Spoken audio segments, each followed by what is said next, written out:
광주 아이파크 붕괴 사고와 관련한 책임자 신병 처리가 상당 부분 마무리되면서 경찰 수사가 반환점을 맞았습니다. 시공사인 현대산업개발과 하도급 업체가 법적 책임을 피할 수 없게 된 가운데 두 업체가 등록 말소 처분을 받을 가능성도 커졌습니다. 보도에 이다현 기자입니다. 광주 아이파크 아파트 붕괴 사고에 대해 경찰이 중간 수사 결과를 발표했습니다. 공법 변경을 하는데 구조 검토도 하지 않은 시공사, 콘크리트 압축 강도를 시험하지 않고 지지대를 없앤 하도급 업체, 공사 과정을 관리 감독하지 않은 감리 등의 총체적 과실이 붕괴 사고를 일으켰다는 점이 재확인됐습니다. 지금까지 입건된 관련자는 총 20명. 이 가운데 현대산업개발 현장 소장과 하도급 업체 임원, 붕괴된 201동 상주 감리 등 6명이 구속됐습니다.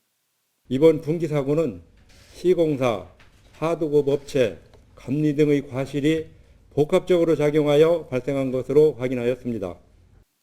이제 경찰 수사의 칼날은 현대산업개발 본사의 책임으로 향하고 있습니다.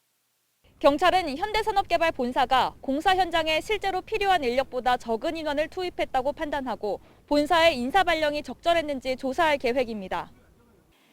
특히 품질 관리자의 경우 6명이 있어야 하는데 실제로는 1명이 업무를 도맡은 것으로 확인됐습니다. 나머지 5명은 다른 업무를 겸직해 사실상 업무 공백이 발생했다는 겁니다. 품질 관리자 A씨는 경찰 조사에서 혼자 업무를 하기 벅찼다고 진술한 것으로 전해졌습니다.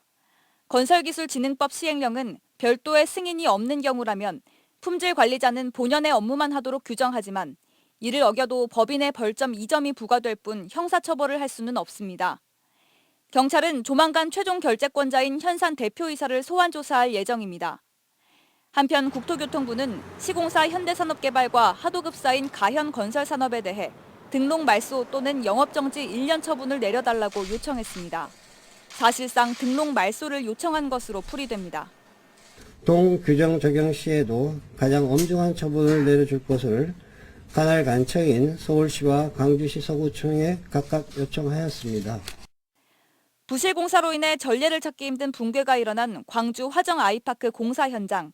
정부 차원에서 강력한 대응을 공언했던 만큼 어느 때보다 엄중한 처분이 불가피할 것으로 전망됩니다. MBC 뉴스 이다현입니다.